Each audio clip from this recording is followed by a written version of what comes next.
So today what we're going to do is pull the fuel pump out and drain the gas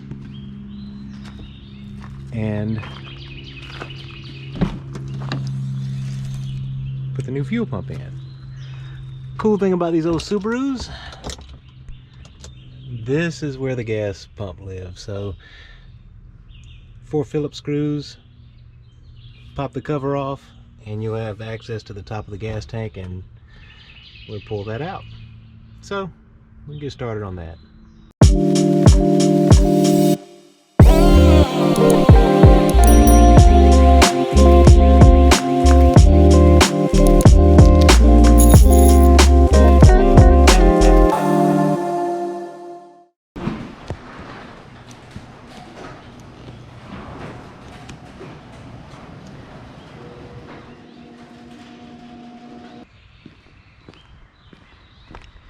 Introducing, and I'm sure you guys seen it in the background.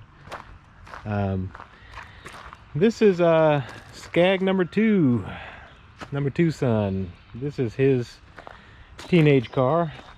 He's got a thing for wagons for whatever reason. And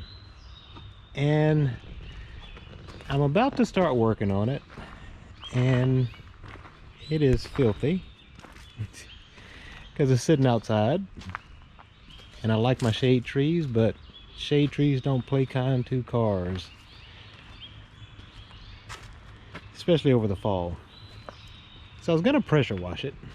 Let's take a look inside. The engine's pretty clean, but the engine has an issue, and that's why he's not driving it now.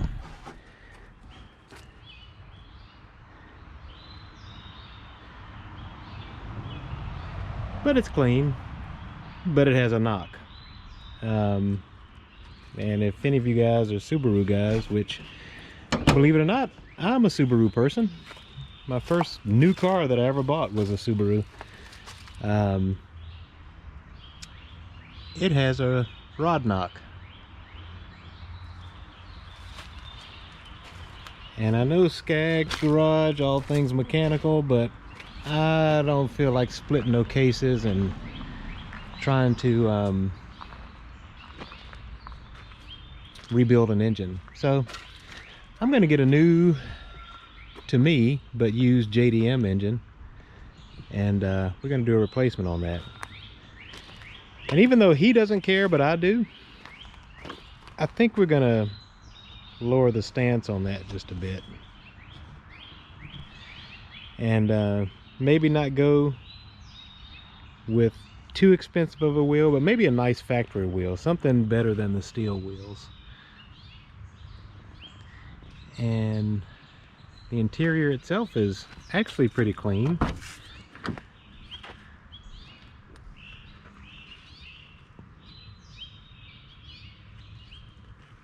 Not bad for a car that's got almost 200,000 miles on it. But that'll explain the rod knock. But the car was taken care of, so I can't blame it on the family that we got the car from, which was actually a neighbor. Unfortunately, she passed away, and her son said, "Hey, you still interested in that wagon?" And I said, "Yeah." But anyway, the reason it's sitting at such an odd angle was because I was going to pressure wash it, because I hate working on filthy cars, and the fuel pump went out. And here's the kicker. The car had been sitting for, I don't know, maybe 6 years with a full tank of gas. And you know what happens to gas over the years? It goes bad. So with that being said, the fuel pump gets gummed up and it just locks up. So today what we're going to do is pull the fuel pump out and drain the gas and put the new fuel pump in. All right, so what I got here is a pair of pliers, Phillips head, 8mm socket driver, and a ratchet. I think that's all we're gonna need. I don't know if this was in the shot or not, but I actually got a rubber hammer, because if you're old school, you know that sometimes if the fuel pump locks up and you know that's what it is, you have somebody in there sitting cranking while you tappy tap on the gas tank. Sometimes that'll jar it loose and it'll spin over so you can get your car moving. It's not a fix for the problem, however, it'll get it running, get you to where you need to go most times. But anyway, we don't need that because it didn't work.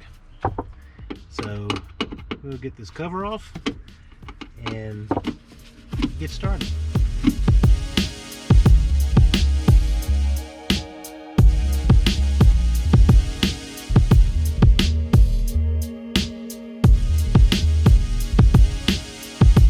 And inside here, take a look. We have 1, 2, 3, 4, 5, 6, 7, 8 nuts holding the top of the cap for the gas tank. We have the connector here for the power for the fuel pump, and also the wiring for the sending unit to give you your gas level.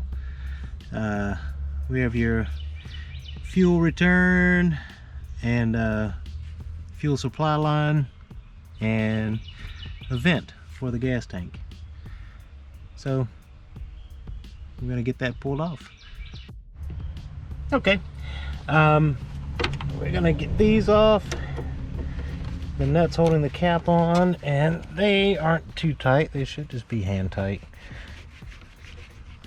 If they're on too tight, then somebody used a power tool to get those, to secure them on there. But generally what I found is that they aren't generally too tight. You know what? How about we do this first? Let's get the connectors off and get the hoses off. This little push tab connector, wiggle it, slide it off. That's actually a 6-pin connector. We'll tuck that back in there.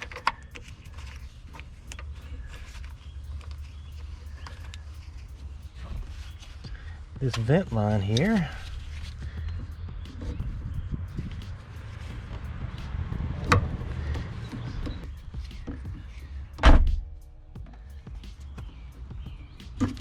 alright, vent hose is off. Slide that under here, out of the way of the top of the gas tank, and I can smell the bad gas already. And these fuel lines, you just push that clip in or squeeze it, and these should pull it right off.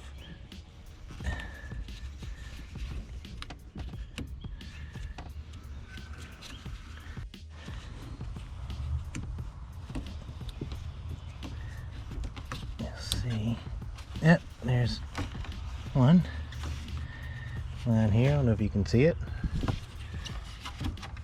And get this one off. Okay, I moved the camera in a little bit closer so you can see this. This clip here actually stays with the fuel line. So when you push these two sides of the clip, that releases the hose, the hose fitting, and you should be able to slide it off. And this stays with the fuel line. I've got this one squeezed, but it's not moving. So I went and got a little screwdriver so I can kind of push this off of here. I'm struggling a little bit with this one. There it goes. Ha! Can't beat me. So there we go. I'm going to tuck that back out of the way. My connector's out of the way. I'm going to push this one back out of the way. maybe over here. There we go. So everything will be clear when I pull the cap off. So now we'll finish taking the nuts. Don't need a Phillips. And this fuel really stinks. I mean, this fuel is offensive smelling. I mean, it smells bad. It'll probably help if I take the last nut off.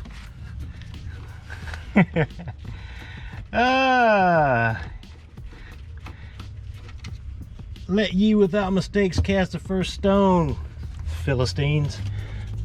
There we go. This thing comes out in a funky way because you got the fuel pump, you have the arm for the sending unit, which is basically a float that floats in your fuel, and it sends the signal up to your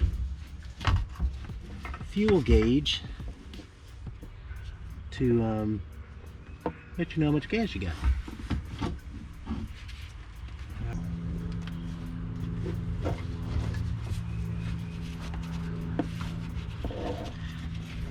If it goes in, it should come out. There we go.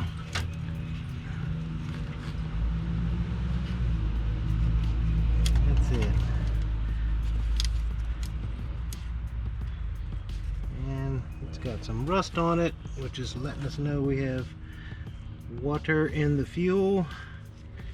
So we'll get this over to the workbench, take it apart.